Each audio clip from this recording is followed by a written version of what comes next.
أعوذ بالله من الشيطان الرجيم. إن الله هو السميع العليم. بسم الله الرحمن الرحيم. الحمد لله رب العالمين. الحمد لله ذي الجلال وشارع الحرام والحلال. ثم صلاة الله مع السلام على النبي المصطفى التهامي محمد الهادي من الضلال وأفضل الصحب وخير آله. قال رب اشرح لي صدري ويسر لي أمري واحلل عقدة من لساني يفقه قولي. وما أوتيتم من العلم إلا قليلا ولا حول ولا قوة إلا بالله العلي العظيم. وبعد. السلام عليكم ورحمة الله تعالى وبركاته. Pertamanya kita dengan i'tikaf bagi yang belum berniat. Nawaitul i'tikafa fi hadzal masjid sunnatan lillahi ta'ala. Sahaja aku beriktikaf di dalam masjid ini sunat kerana Allah Ta'ala. Yang saya muliakan Tuan Imam, Tuan Pengerusi Masjid, serta jawatan kuasa, tuan-tuan haji, para jemaah muslimin, mudah-mudahan kita semua dirahmati, dikasihi, disayangi, dimuliakan dan diampunkan oleh Allah Subhanahu wa Ta'ala.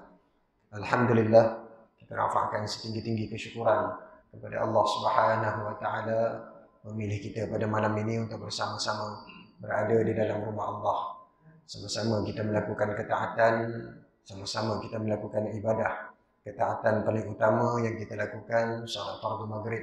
Alhamdulillah, kita dirikan secara berjemaah. Seterusnya kita menyambung ketaatan kita dengan duduk beriktikaf sambil kita menanti waktu isya. Kita isi dengan majlis ilmu, mudah-mudahan dengan usaha yang kita lakukan pada ketika dan saat ini dapat mendekatkan diri kita kepada Allah Subhanahu wa Ta'ala. Dapat kita zahirkan rasa terima kasih dan syukur kita kepada Allah melalui ketaatan ibadah yang kita perbanyakkan. Dan mudah-mudahan dengan majlis-majlis ilmu yang kita hadiri dapat menambah baik amal ibadah kita kepada Allah Subhanahu wa Ta'ala. Allahumma a'inna ala zikrika wa syukrika wa husni ibadatik. Ya Allah, ya Tuhan kami, pendorongkan hati-hati kami ini ya Allah untuk kami mengingatimu.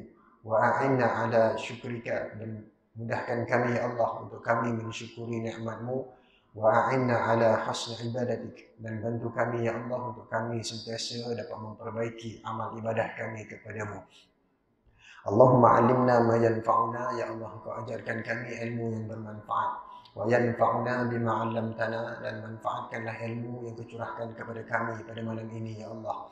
Allahumma dzakkirna minhu ma ansayna, ya Allah Kau ingatkan kami ya Allah akan ilmu yang pernah kami pelajari tapi kami lupa ya Allah. Al-Quran yang pernah kami hafal tetapi kami lupa ya Allah.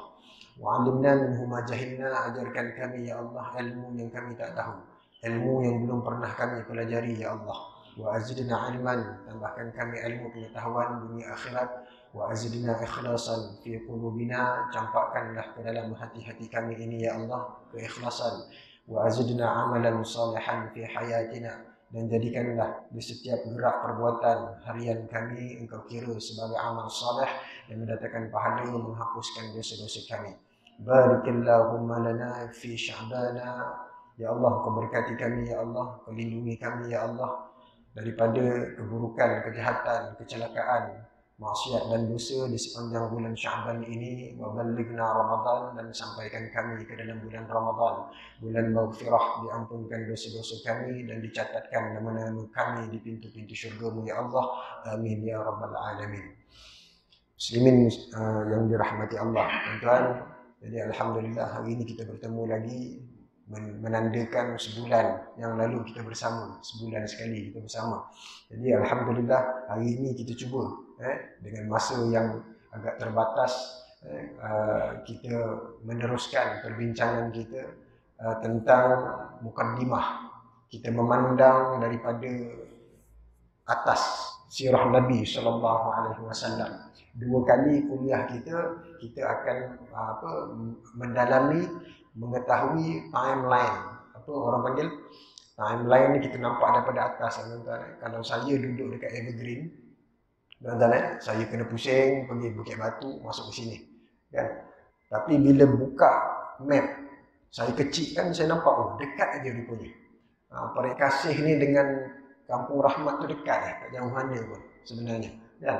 Jadi baru kita nampak daripada atas gambaran sebenar. Gambaran itu sebenar sirah Nabi SAW. Jadi kita ulang kembali dalam kitab ini, dia ada 2 episod. Episod yang pertama di Mekah. Kita dah membahaskan 4 fasa. Kemudian hari ini kita akan pindah ke episod yang kedua, iaitulah Nabi SAW berada di Madinah 10 tahun sahaja. Jadi 10 tahun Nabi SAW berada di Madinah. Hari ini kita di episod kedua. Tuan-tuan, dia 2 episod ya. Lepas ni kita akan masuk pada sirah Nabi SAW. Maka pada hari ini kita melihat sirah Nabi SAW di episod kedua ini di Madinah selama 10 tahun. Maka 10 tahun Nabi SAW berada di Madinah, maka kita bahagikan kepada 2 fasa. 2 fasa sahaja, tuan-tuan. Kalau Mekah ada 4 fasa, kan tuan-tuan ya? Nanti saya akan ulang-ulang lagi. Tetapi di Madinah cuma ada 2 fasa sahaja. Tahun pertama, tahun kedua, tahun ketiga, keempat dan kelima hijrah. Tuan-tuan ya? Kalau kita sebut hijrah, maknanya dekat Madinah. Tetapi kalau 1 kenabian, 2 kenabian, iaitu Nabi berada kat Mekah. Tuan-tuan, jadi kena bezakan. Bila kita sebut 1 hijrah, 2 hijrah, 3 hijrah, 4 hijrah, 5 hijrah, maka ini adalah fasa pertama.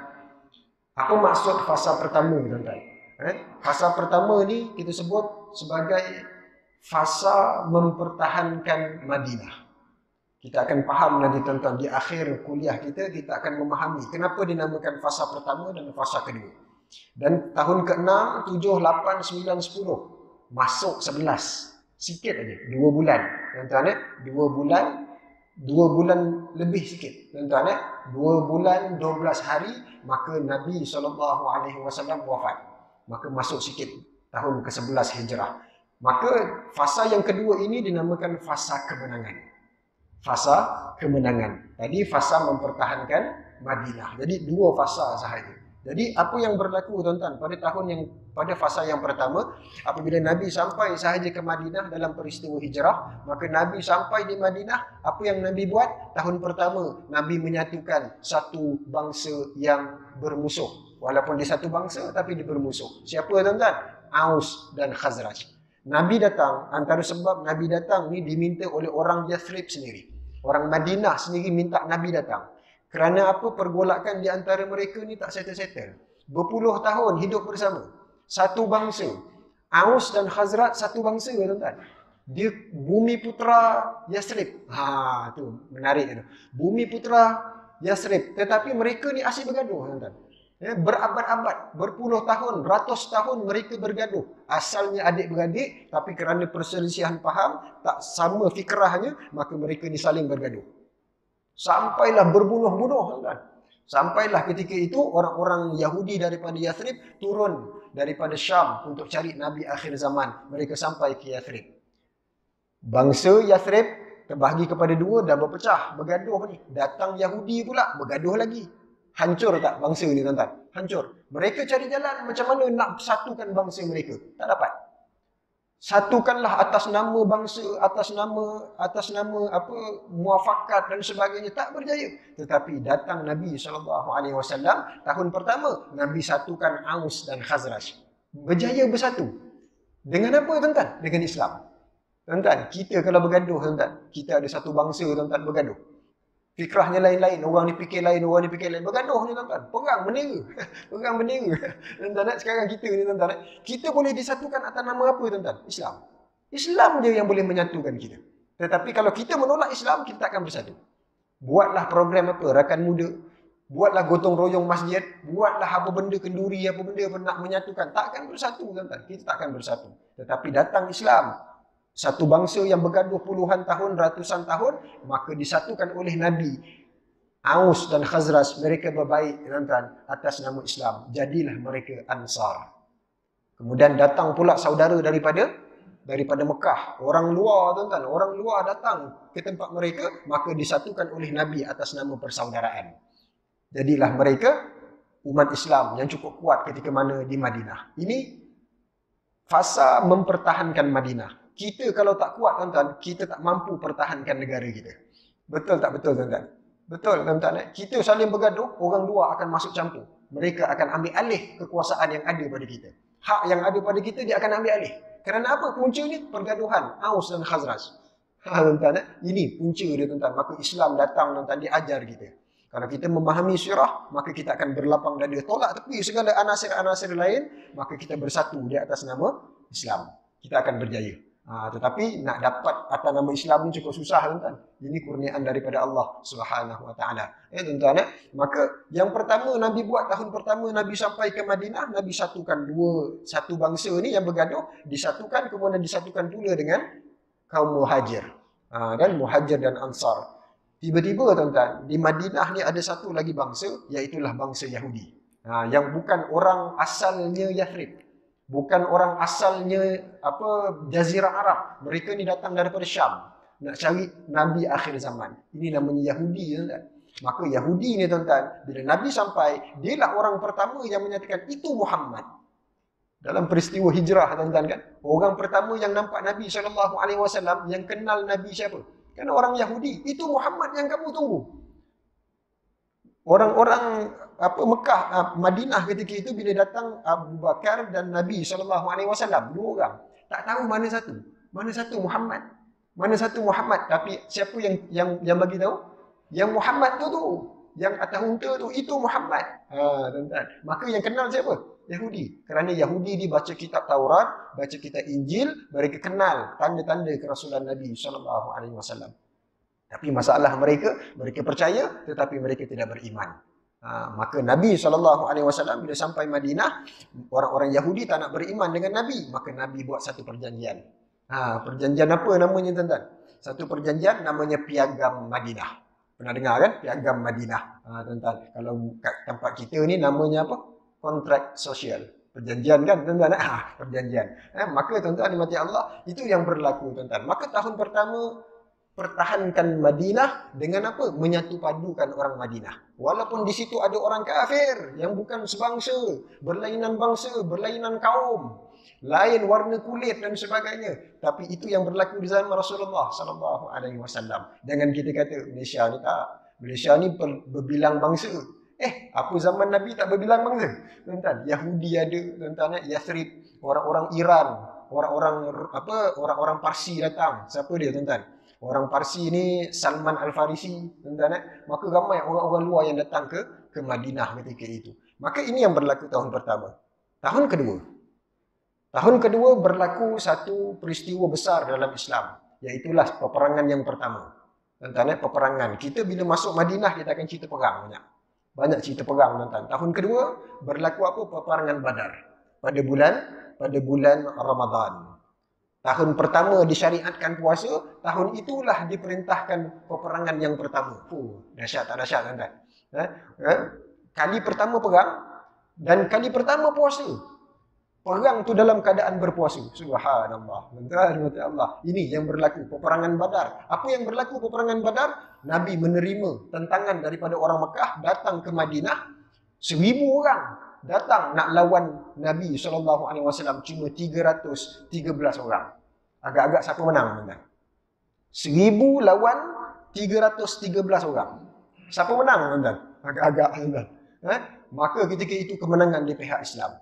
313 orang ketika mana Nabi berdoa kepada Allah, ya Allah, kau bantu kami ya Allah. Maka turun ayat Quran, anni mumiddukum bi alfin minal malaikati murdafin. 1000 malaikat bantu Rasulullah SAW. Terbunuh 70 orang daripada orang-orang kafir Mekah, 70 dapat ditawan, yang lain kelang kabut. Mencecet-cecet lari balik ke Mekah. Kenapa? Kerana nampak malaikat. Nampak malaikat tuan-tuan, 1000 malaikat bantu Rasulullah dalam peperangan. Tuan-tuan mati Allah, kekalahan di pihak mereka. Siapa yang terbunuh? 15 orang daripada kalangan pembesar Mekah. Abu Jahal mati ya. Bila? Perang Badar. Tuan-tuan, Utbah bin Rabi'ah yang kita cerita gitu. Utbah, Syaibah pun mati dekat situ. Siapa lagi? Mut'im bin Adi, yang Nabi selalu sebut-sebut nama dia tu kan, maka pun mati di Badar, tuan-tuan. Maka mereka pulang dengan penuh dendam, marah, kalah, tak dapat harta rampasan perang, kerugian yang banyak. Mereka lari lintang tukang, meninggalkan barang-barang peperangan.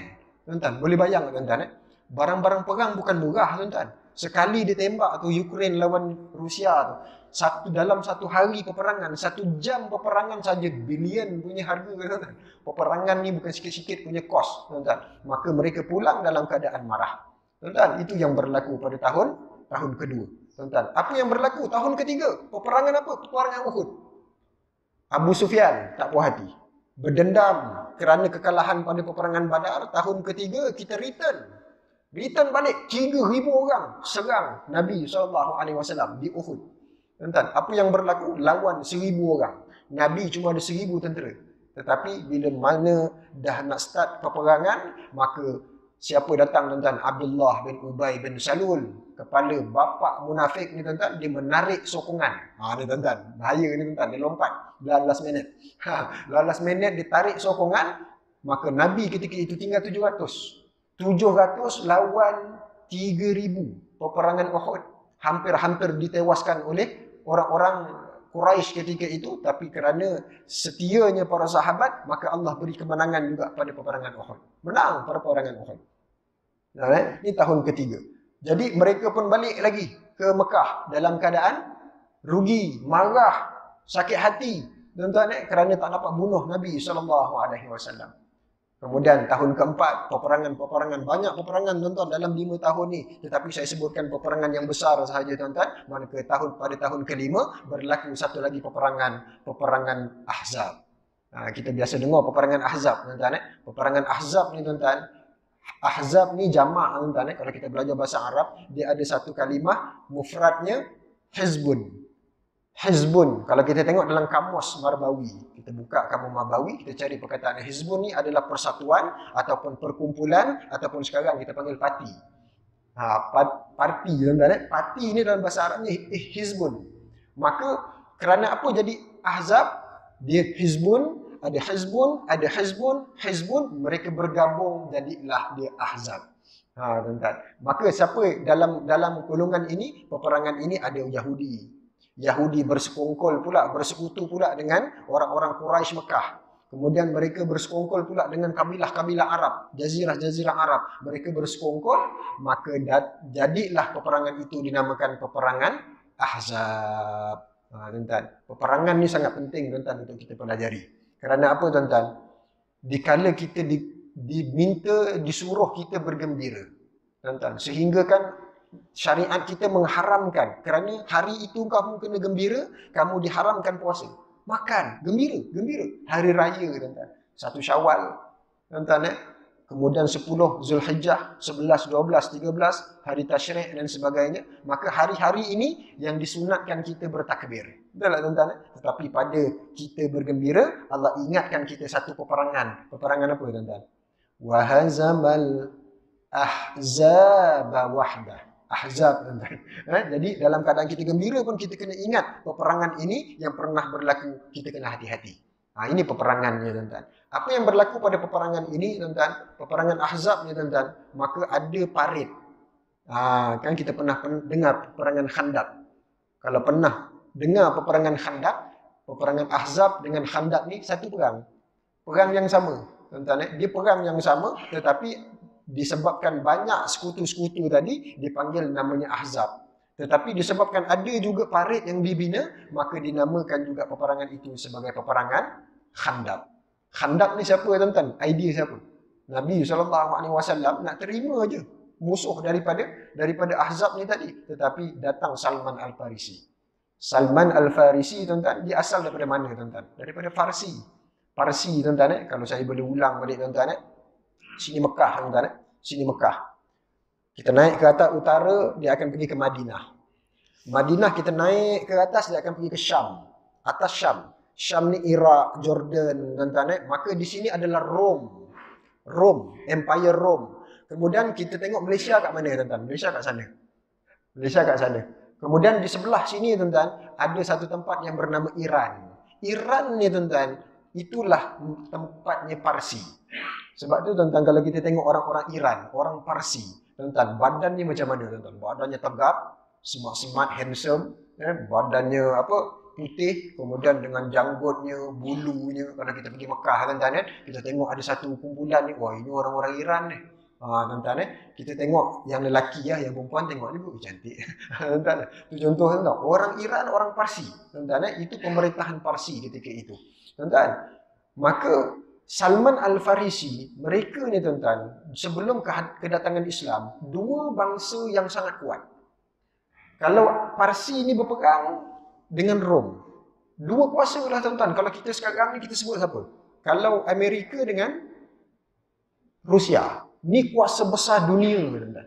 Sekarang ni dah timbul pula China dan sebagainya tuan-tuan. Tetapi ketika itu nak sebut itulah tuan-tuan. Memanglah itulah kuasa yang paling besar. Tak Rom, Parsi. Mereka ni saling berperang tuan-tuan. Maka Salman Al-Farisi datang kepada Rasulullah. Ya Rasulullah, boleh tak aku bagi idea Rasulullah? Nabi terima. Apa idea kau? Kita buat parit ya Rasulullah. Maka Nabi pun tak tergambar. Buat parit? Macam mana? Maka dia bina parit atas idea siapa? Salman Al-Farisi.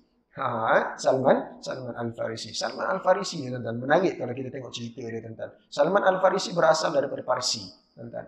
Dia ni mencari hidayah. Asalnya dia ni yang Majusi, sembah. Parsi kan sembah api tuan-tuan.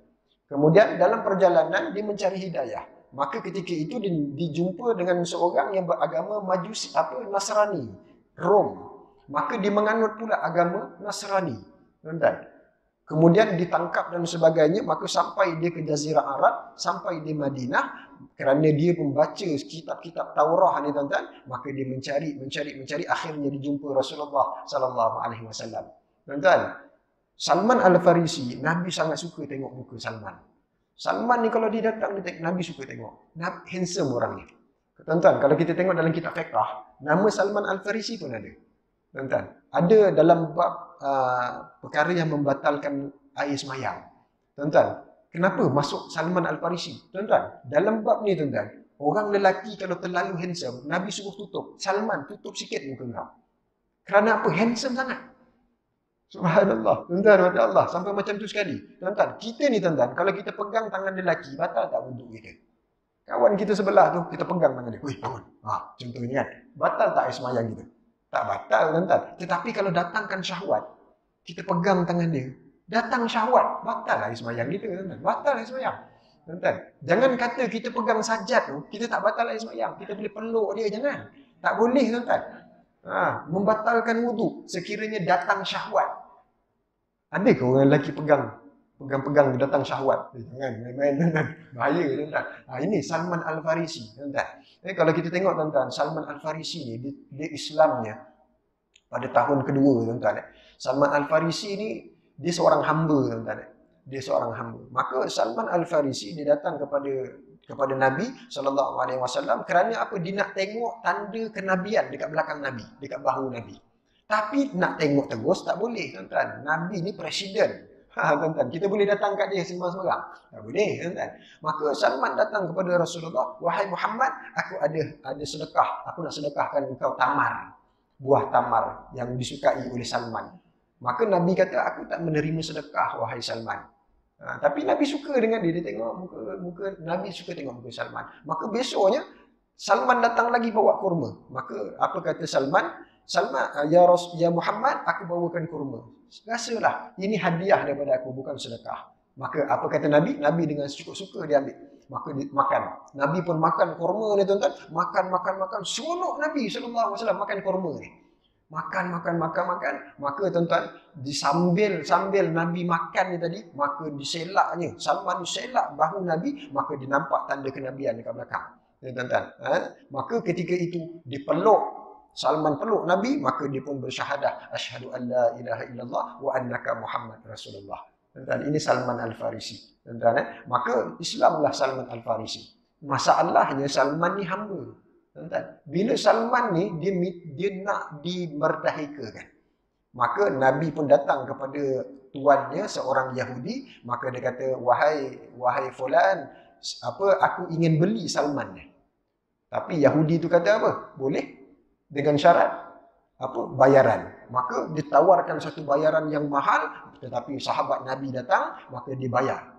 Ada dua syaratnya tuan-tuan. Apa lagi syaratnya? Maka dia terbebas sekiranya dia menanam pokok kurma, Kemudian sehinggalah dia berbuah, maka aku akan merdahikakan dia. Subhanallah, itu syaratnya. Berapa tahun tuan-tuan? Kita tanam sawit. Tanam hari ini, tahun bila buah? Berbuahnya bila tuan-tuan? Oh lama, 3 tahun, 4 tahun tuan-tuan baru berbuah. Tuan-tuan maka apa kata Nabi? Ya, aku terima. Aku terima. Bila dah bayar, maka Nabi pun mengajak sahabat-sahabat tanam pokok tamar tadi. Maka Nabi tanam, Saidina Abu Bakar tanam, Saidina Umar tanam, tuan-tuan. Maka Salman Al-Farisi pun tanam. Dengan mukjizatnya Nabi SAW, setengah riwayat dia kata diludah. Maka ditanam. Tak sampai beberapa bulan, tuan-tuan, maka pokok tadi mengembang besar, tuan-tuan, sehingga menghasilkan buah. Sehingga kan ketika itu terbebaslah Salman Al-Farisi. Mukjizat Nabi SAW. Antara, tuan-tuan, kalau dalam cerita ni ada disebutkan bila mana beberapa hari, maka beberapa pokok ada yang mati. Ada yang mati. Yang Nabi tanam hidup lah, tuan-tuan. Abu Bakar tanam hidup, Salman Al-Farisi tanam hidup. Tiba-tiba ada satu mati. Maka Nabi kata, kenapa pokok ni mati? Siapa yang tanam? Maka Umar angkat tangan. Ya Rasulullah, aku yang tanam ya Rasulullah. Banyak pokok yang ditanam semua mati. Ada orang, tuan-tuan, tangannya panas. Ada tak dengar tangan panas? Tanam apa pun tak jadi. Tapi orang lain tanam jadi, tuan-tuan. Maka apa kata Nabi? Tak apa. Nabi tersenyum. Maka dikeluarkan balik. Maka dibacakan oleh Nabi. Maka ditanam semula hidup balik pokok tadi. Tuan-tuan, kita, tuan-tuan, ada jenis orang tangan panas. Tak boleh tanam. Contohnya siapa? Saya. Saya kalau tanam memang tak hidup lah, tuan-tuan. Tanam pokok keladi pun tak hidup. Pokok ubi pun tak hidup, tuan-tuan. Nak cerita panas. Tapi kena ingat, tuan-tuan, Umar bin Al-Khattab ahli syurga.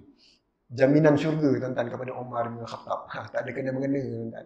Maka, tuan-tuan, mati Allah, maka membesarlah pokok kurma tadi sehinggalah dibebaskan Salman Al-Farisi. Tuan-tuan, yang mati Allah. Maka Salman ni, tuan-tuan, dia suka bawa lagi kurma kepada Rasulullah. Suka bawa kurma.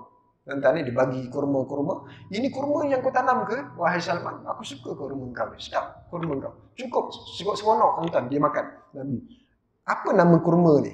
Aku tak ada nama lagi ya Rasulullah. Ini kurma biasa yang aku tanam. Maka, tuan-tuan, mati Allah, dia lihat kurma tadi. Kecil kurmanya. Maka dia kata, ya Salman, kamu ada anak? Kamu ada anak?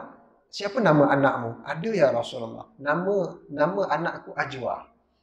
Nama anakku Ajwa. Maka apa kata Nabi? Aku namakan kurma ini sebagai kurma Ajwa. Itu antara asal usul kurma Ajwa.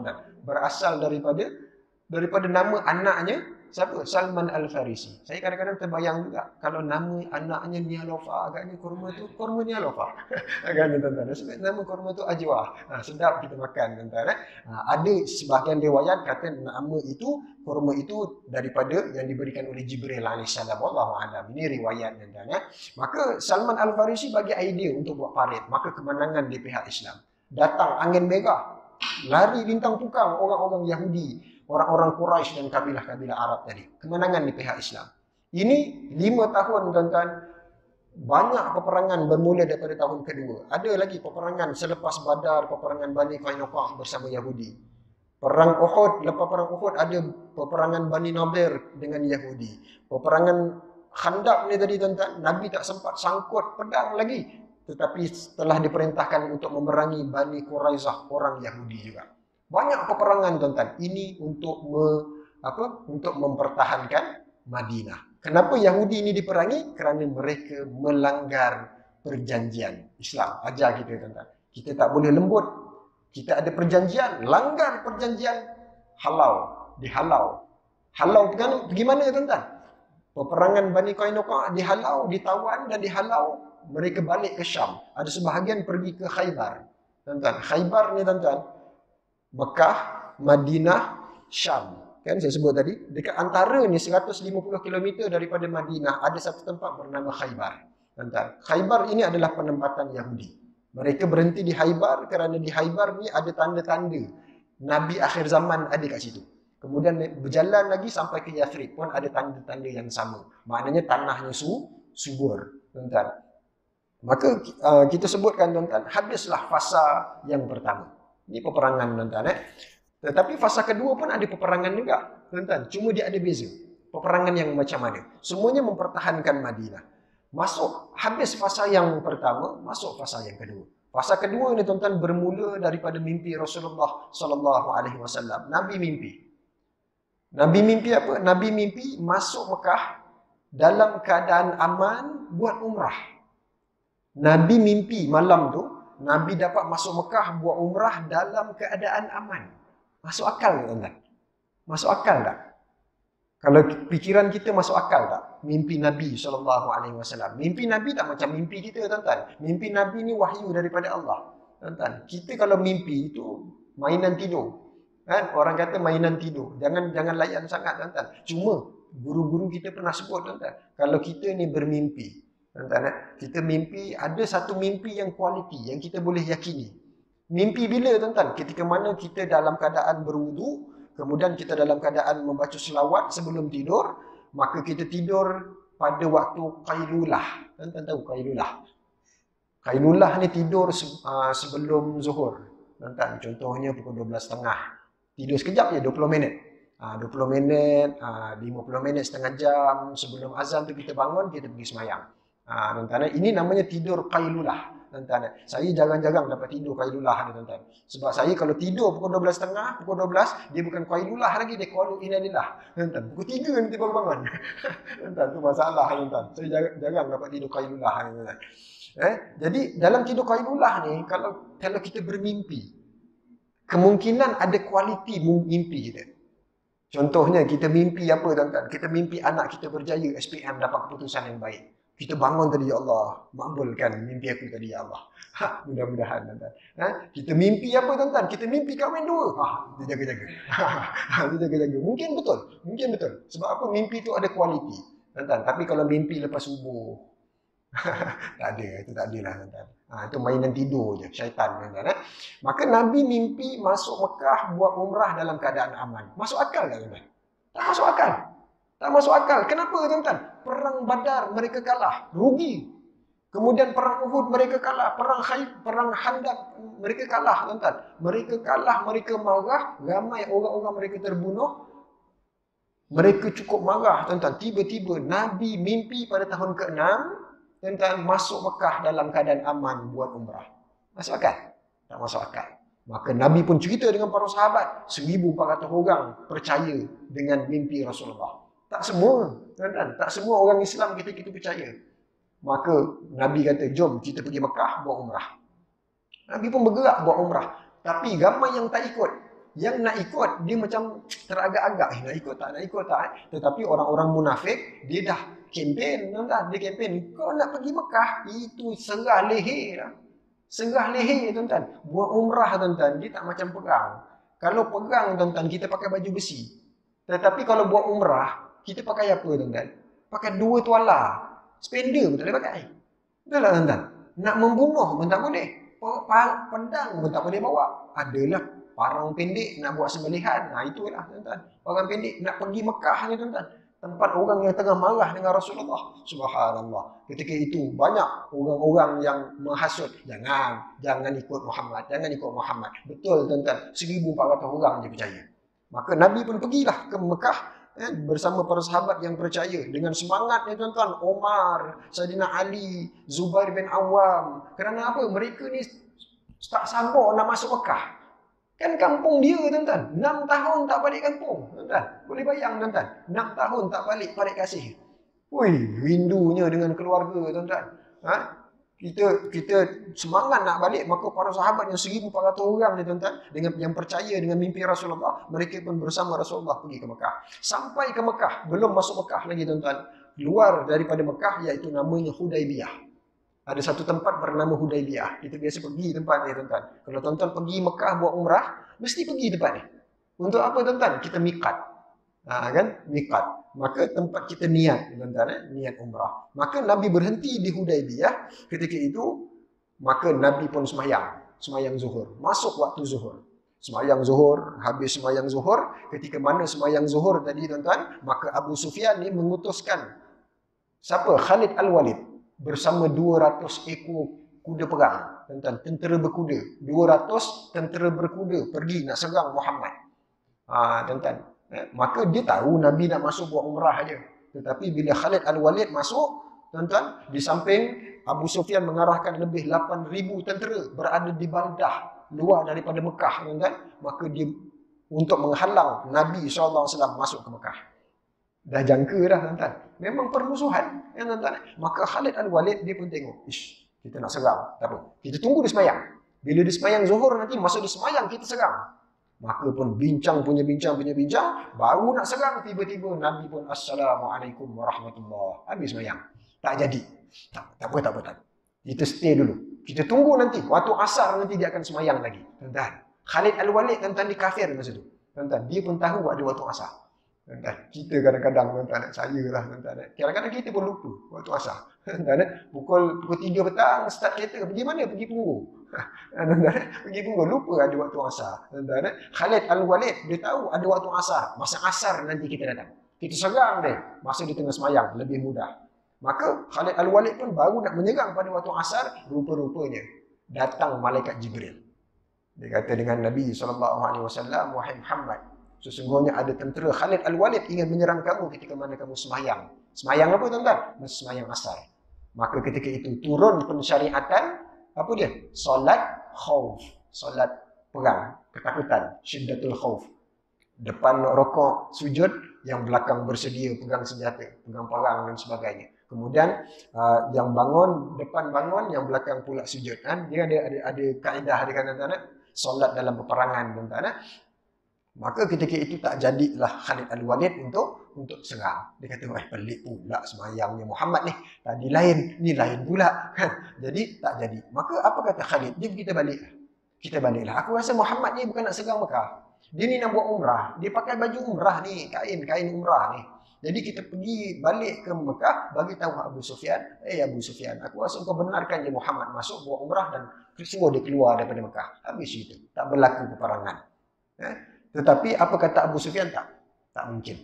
Tuan-tuan, mati Allah, ini yang berlaku di Hudaybiyah. Singkatnya, tuan-tuan, maka nak masuk tak dapat masuk, maka Nabi mengutuskan beberapa utusan. Utuskan utusan sehinggalah utusan yang terakhir dihantar oleh Rasulullah, iaitu Uthman bin Affan. Sayyidina Uthman, tuan-tuan. Sayyidina Uthman orangnya lembut, orangnya dihormati, tuan-tuan. Maka dihantar Uthman masuk ke Mekah, jumpa Abu Sufyan. Wahai Abu Sufyan, benarkan kami masuk. Kami masuk nak buat umrah sahaja. Apa kata Abu Sufyan? Wahai Uthman, sahabat lama, kamu buatlah, tawaflah sesuka hati kau. Kau nak sembahyang, kau nak pusing Kaabah, kau buatlah. Aku benarkan. Tetapi Muhammad aku tak benarkan. Tuan-tuan, mati Allah, kita berdiri siap. Bismillahirrahmanirrahim. Alhamdulillah wassalatu wassalamu ala Rasulillah wa ala alihi wa sahbihi wa man walah. Sikit lagi, tuan-tuan. Kita menyambung tentang utusan Nabi SAW, rundingan supaya Nabi dapat masuk. Nabi tak nak serang, bukan nak perang, tetapi nak buat umrah. Maka beberapa utusan diutuskan oleh Nabi, maka Nabi utuskan Sayyidina Uthman. Maka bila masuk saja Sayyidina Uthman, Abu Sufyan dan sahabat-sahabatnya tadi, dia kata, wahai Uthman, buatlah umrah, tawaflah, semayanglah, kamu buatlah sesuka hati kau. Tetapi kami tak benarkan Muhammad masuk. Tuan-tuan, apa kata Sayyidina Uthman? Aku tidak akan melakukan umrah, aku tidak akan tawaf selagi Nabi tidak tawaf bersama aku. Ini Sayyidina Uthman.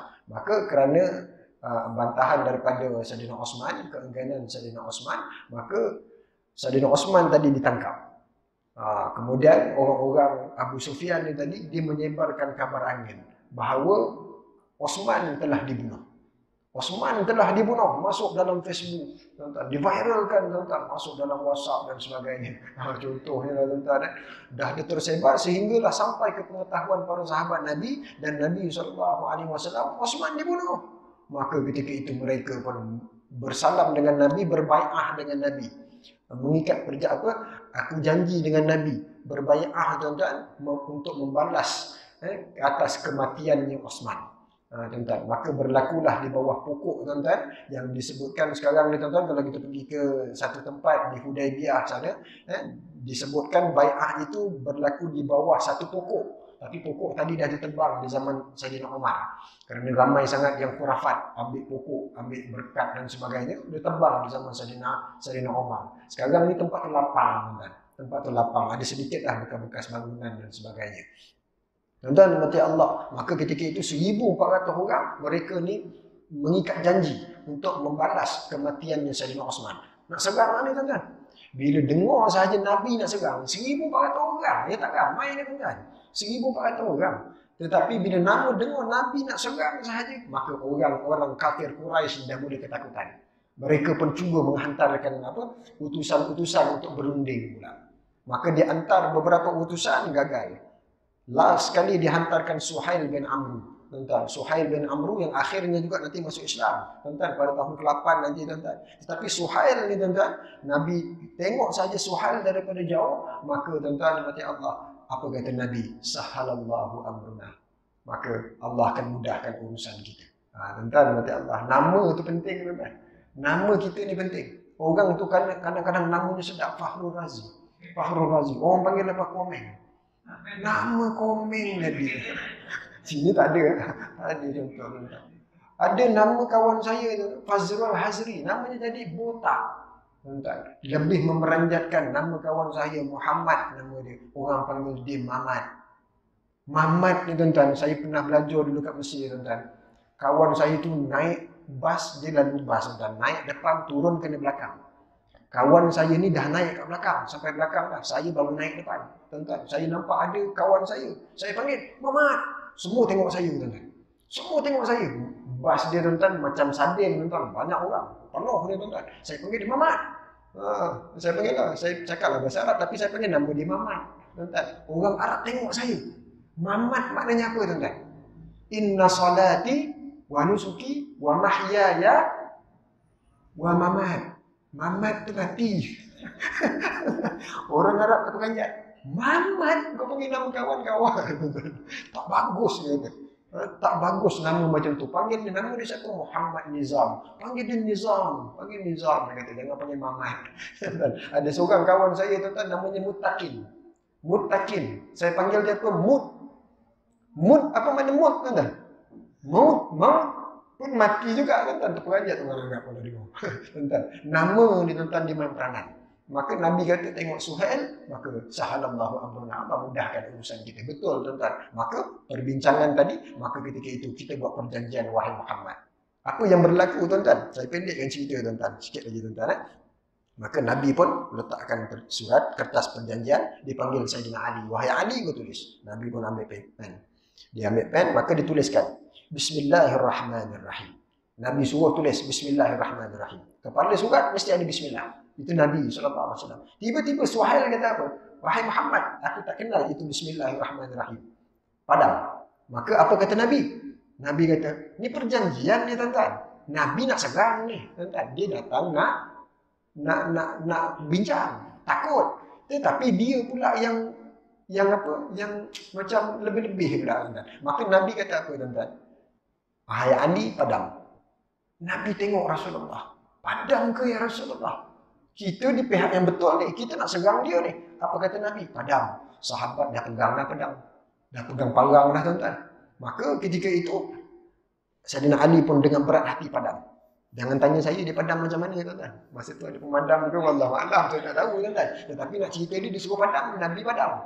Ali padam, dengan berat hati dia padam. Kemudian ditulis kat situ bahawa perjanjian ini berlaku di antara Muhammad Rasulullah SAW. Apa kata Suhail? Wahai Muhammad, aku tak kenal SAW. Aku kenal engkau Muhammad bin Abdullah. Maka apa kata Nabi? Wahai Ali, padam. Ali ni nak padam tak jadi padam. Ali tak jadi padam. Dia letak pena. Tak puas hati dengan Rasulullah. Tak setuju dengan pendapat Rasulullah. Rasulullah kata padam. Kita ni di pihak yang betul. Kita berani. Tetapi Nabi kata padam Ali. Ali tak nak padam. Dia letakkan pen, maka Nabi ambil padam. Nabi sendiri padam. Rasulullah SAW. Subhanallah. Tuan-tuan tengok Muhammad Rasulullah SAW. Sahabat ni dah mula dah menggetar ni. Omar dah menggigil lah. Nak pancung je Suhail ni kan. Perang aja tuan-tuan. Tetapi Nabi SAW tak apa. Maka dibuatlah perjanjian tuan-tuan. Perjanjian yang berat sebelah. Perjanjian apa? Apa kata Suhail? Tahun ini kamu tidak dibenarkan buat umrah. Tuan-tuan, dah datang daripada Madinah nak buat umrah, tiba-tiba tak boleh masuk. Tak boleh buat umrah, maka Nabi membenarkan boleh buat tahun ni kita tak payah buat umrah. Kemudian tawanan-tawanan yang kamu tawan ketika mana peperangan sebelum ini yang berada di Madinah, lepaskan. Hantar balik ke Mekah. Tetapi orang-orang yang telah murtad, orang-orang yang telah ditawan dekat Mekah, orang Islam, tak boleh diambil semula. Setuju tak tuan-tuan? Setuju tak kalau kita? Kita tak setuju tuan-tuan, tapi kata Nabi buat. Kita persetujui benda tu. Jadi banyak benda yang berat sebelah tuan-tuan. Maka berlakulah perjanjian tadi, maka gulung, baliklah Suhail. Apa kata Nabi SAW? Wahai sahabat-sahabat, bangun kamu semua, 1,400 orang ni, bangun, kita bercukur dan ihsan. Sebab apa kita tak jadi buat umrah? Kena dam lah tuan-tuan. Tak boleh sengaja-sengaja tuan-tuan. Maka kena dam kata gitu, sembelih binatang dan sebagainya. Sahabat semua tak nak bangun. Semua tak nak bangun tuan-tuan. Sayyidina Umar tak nak bangun, Sayyidina Ali tak nak bangun, tak puas hati dengan Rasulullah. Tak setuju dengan Rasulullah. Subhanallah. Ini Nabi tuan-tuan. Kalau sekarang ni ulama ajak kita kepada Islam, ajak kita kepada hukum Allah, tiba-tiba ada orang menentang, tak pelik tuan-tuan. Tak pelik. Kerana apa? Nabi, sahabat pun tak setuju dengan Rasulullah. Tuan-tuan. Tetapi pelajaran yang kita ambil dekat Hudaibiyah apa berlaku tuan-tuan. Nabi masuk ke dalam kemah. Nabi termenung. Nabi menangis di hadapan isterinya. Siapa dia tuan-tuan? Ummu Salamah. Maka dia kata, kenapa sahabat-sahabat aku tak nak ikut cakap aku? Ini keputusan Rasulullah. Ini wahyu daripada Allah. Kenapa dia tak nak ikut cakap aku? Maka kata Ummu Salamah, wahai Rasulullah suamiku, engkau keluar, engkau bercukur, engkau sembelihlah binatang untuk dam, maka sahabat-sahabat kamu akan ikut. Maka Nabi pun keluar, buat. Semua sahabat satu bangun. Buat tuan-tuan. Akhirnya semua taat sahaja perintah Nabi SAW walaupun tak kena dengan jiwa. Kalau dia dah tahallul, maknanya dah tak boleh masuk Mekah. Tuan-tuan, dah tak jadilah umrah. Tuan-tuan, maka sahabat Nabi pun kata, jom kita balik. Dalam perjalanan balik ni, Omar ni tak puas hati. Sayyidina Omar, ya Rasulullah, adakah kita di pihak yang benar ya Rasulullah? Nabi diam. Kalau kita di pihak yang benar ya Rasulullah, kita teruskan serangan ini. Kita kena terus. Kita berjaya kalah. Kan mereka 1,000 lawan 313. Kita berjaya kalahkan mereka. 700 lawan 3,000. Kita berjaya kalahkan mereka pada perang Uhud. Berbelas ribu orang yang peperangan Ahzab. Kita berjaya kalahkan mereka. Kita 1,400 orang. Kita berjaya kalahkan mereka. Aku cukup yakin. Tetapi kata Nabi tak. Kita balik. Nabi ditanya bertalu-talu oleh sahabat. Nabi diam aja sampai Mekah. Maka Umar ni bila ditanya, maka dia tengok Nabi diam ni, dia dah mula takut. Jangan sampai aku tanya ni ayat Quran turun, kenakan aku habis aku. Umar pun diam. Umar diam, ketika itu turun ayat Quran surah Al-Fath. Inna fatahna laka fatham mubina. Sesungguhnya kamu ya Muhammad diberi kemenangan. Kemenangan yang bagaimana? Kemenangan yang nyata. Diampunkan dosa yang sebelum selepas, disempurnakan nikmat kepada kamu wahai Muhammad. Ini ayat 1 hingga 3 hingga 4 tentang surah Al-Fath. Maka dibacakan di depan para sahabat pun gembira. Tetapi Sayyidina Umar ditanya ya Rasulullah, kemenangan apa ya Rasulullah? Kita kalah. Dalam perjanjian tadi berat sebelah. Berat sebelah. Tahun ni kita tak dapat buat umrah. Berat sebelah. Maka apa kata Nabi? Inilah kemenangan. Dulu perang Badar kita menang tak turun ayat Quran. Menang. Perang Uhud, perang Khaybar, perang Khandaq. Kemenangan. Tak ada Quran pun turun yang kata kita menang. Tetapi bila ni nampak macam kalah, tiba-tiba Allah kata kita menang. Tuan-tuan, pelik tak tuan-tuan? Perjuangan ni cukup pelik tuan-tuan. Perjuangan Islam ni bukan kata kita berjaya tawan kita menang. Tidak tuan-tuan. Ini perjuangan Islam tuan-tuan. Maka ketika itu Nabi SAW itu untuk kamu ya Rasulullah. Kamu diampunkan dosa sebelum dan selepas. Kami. Maka turun ketika itu ayat yang seterusnya. Ayat yang ke berapa? 19 tuan-tuan. Maka turun ayat Quran. Laqad radiyallahu 'anil mu'minin idh yubayyi'unaka tahta asy-syajarah. Maka Allah redha bagi 1,400 orang yang berbai'ah dengan Nabi SAW di bawah pokok. Tuan-tuan, Allah redha. Tuan-tuan, ini tuan-tuan Allah redha. Redha ni apa tuan-tuan? Kita masuk syurga bukan kerana pahala kita tuan-tuan yang banyak. Tetapi kita masuk syurga Allah kerana redha Allah. Tuan-tuan, kita kena ingat ni tuan-tuan, redha. Maka Allah redha mereka, kemudian fa'anzala sakinata alaihim. Allah turunkan ketenangan. Maka tenang para sahabat. Hatinya dah tak memberontak lagi dah. Umar pun tenang. Dengar aja ayat ini, maka Umar pun tenang, Sayyidina Ali pun tenang, semua para sahabat tenang. Wa maghanima katsiratan ta'khudunaha. Maka janji Allah yang ketiga, harta rampasan perang yang sangat banyak yang kamu akan dapat. Kerana apa? Kamu taat perintah Nabi sallallahu alaihi wasallam. Tentang walaupun tak kena dengan jiwa, dia akan dapat 3 benda tuan-tuan. Apa dia tuan-tuan? Redha Allah. Hari ini tuan-tuan, kita duduk dekat masjid ni, kita nak apa tuan-tuan? Kita penat datang masjid, sembahyang, kita puasa. Nak apa tuan-tuan? Kita nak redha Allah. Kita sembahyang tetapi dalam masa sama kita tolak hukum Allah. Rugi kita tuan-tuan. Jangan tuan-tuan, sayang. Tuan-tuan, maka redha Allah ni kita penting. Tuan-tuan, apa sahaja perintah daripada Allah dan Rasul kita taat sahaja. Walaupun tak kena dengan kepala kita, tak kena dengan hati kita, tetapi sahabat tetap taat. Kerana ini perintah Rasulullah, maka mereka dapat redha Allah. Kemudian sakinah, ketenangan. Tuan-tuan, ketenangan. Kita ni tuan-tuan, kita kerja, kita ada rumah, kita ada isteri, anak-anak. Kita nak apa tuan-tuan? Kita nak tenang. Tuan-tuan, maka dengan taat sahaja perintah Allah, Allah akan campakkan ketenangan dalam diri kita. Kemudian yang ketiganya, wa maghanima katsiratan ta'khuzunaha. Harta rampasan perang yang sangat banyak yang kamu akan dapat. Kemudian sahabat pun bersurai. Besoknya datang Umar kepada Rasulullah. Ya Rasulullah, kami dah dapat redha Allah. Kami dah tenang ya Rasulullah. Cuma nak tanya, bila harta rampasan perang? Harta rampasan perang ni tak dapat gitu aja tuan-tuan kalau tak perang. Maka ketika itu balik sahaja daripada Hudaibiyah tadi, maka pada tahun ke-7 Nabi pergi mana tuan-tuan? Nabi kata kita serang Khaybar. Khaybar ni tuan-tuan satu negara yang cukup kaya. Kalau sekarang ni tuan-tuan kita kata apa? Brunei tuan-tuan. Kalau kita dapat tawan Brunei, kaya kita tuan-tuan, melimpah-limpah. Betul tuan-tuan, balik daripada Khaybar, orang kaya baru tuan-tuan. Balik seorang bawa 1000 ekor unta, 300 ekor kambing.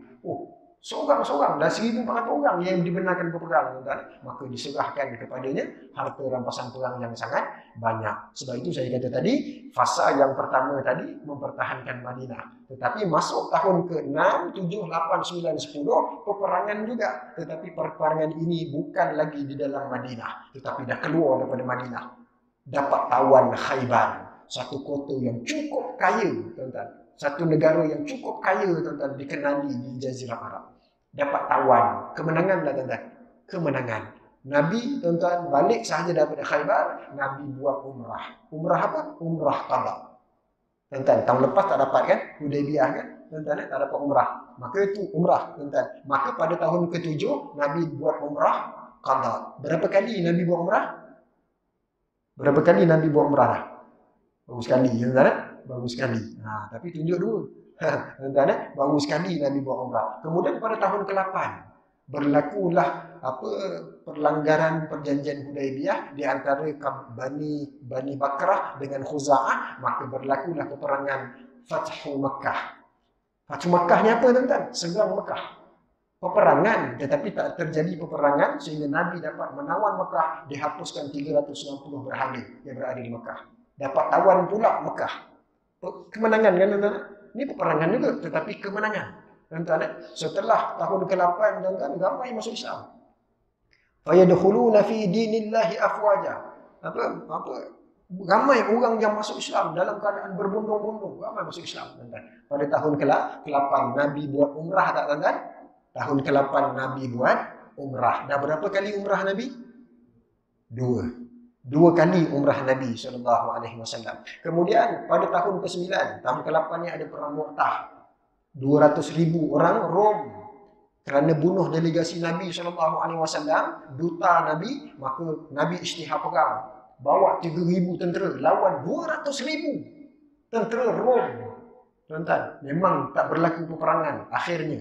Tuan-tuan, ramai sahabat yang syahid ketika itu, maka tuan-tuan tetapi menimbulkan kegerunan. Kerana itulah peperangan yang diberi kemenangan hasil daripada kebijaksananya Khalid Al-Walid kerana dia dah masuk Islam. Tuan-tuan. Maka tuan-tuan mata Allah boleh bayang tuan-tuan. Parit Kasih FC lawan JDT. Agak-agak siapa menang? Tuan-tuan, agak-agak sama menang. JDT tuan-tuan, tapi JDT kalah, kena titik 3-0. Parit Kasih FC menang lawan JDT 3-0. Pelik tak tuan-tuan?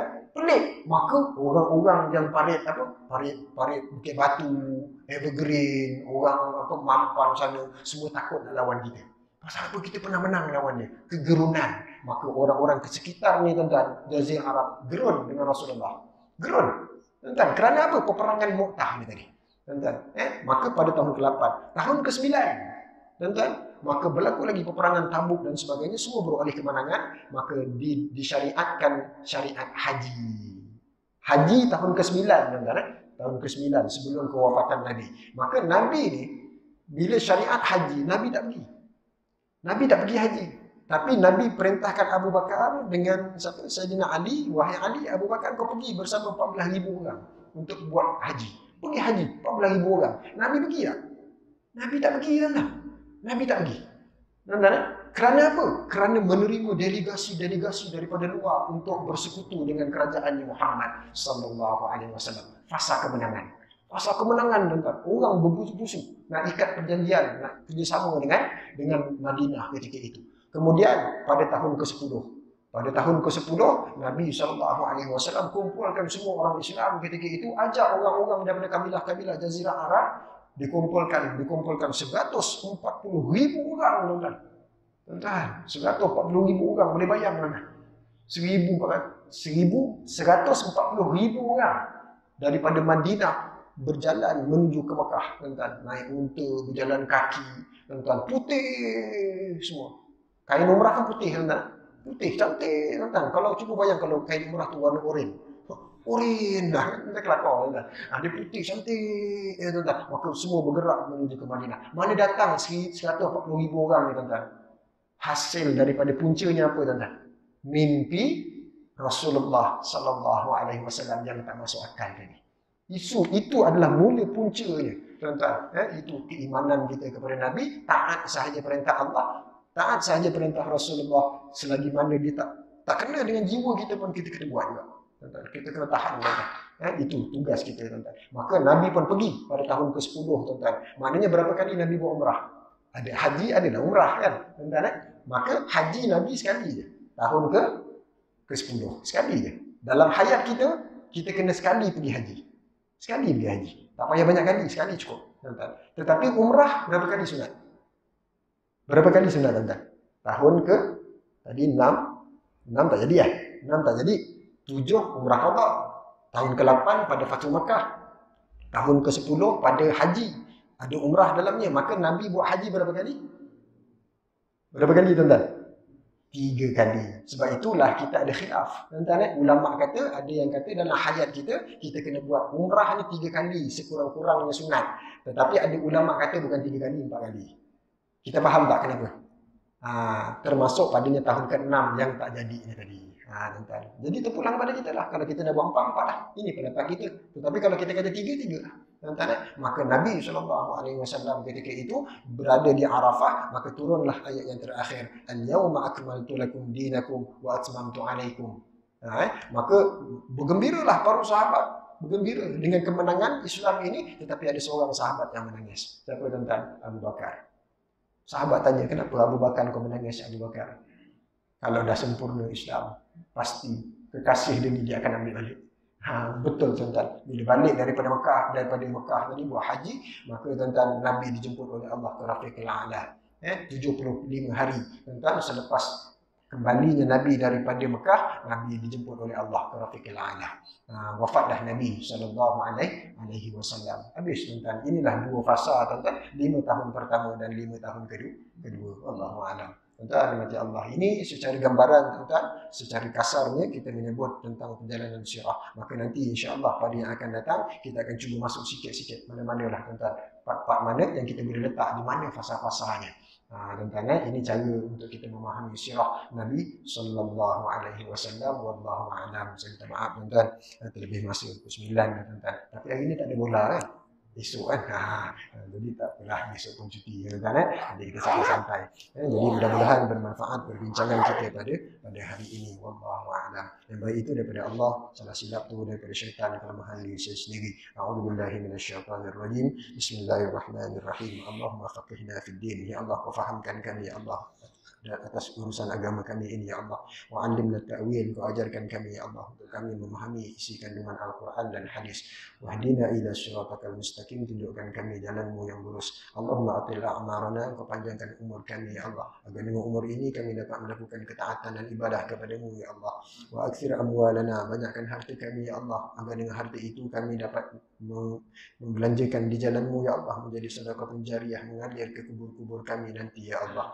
Wa aktsir auladana, ramaikan anak cucu kami ya Allah, zuriat kami ya Allah, agar dapat kami didik mereka menjadi anak yang soleh dan solehah, dapat mereka mendoakan kami ketika mana kami berada di alam kubur yang maha gelap nanti ya Allah. Wa adkhilnal jannata bighairi hisab, masukkan kami ke dalam syurgamu tanpa hisab. Amin ya rabbal alamin. Aqulu qawli hadha wa astaghfirullahal azim li wa lakum. Wassalamu alaikum warahmatullahi wabarakatuh.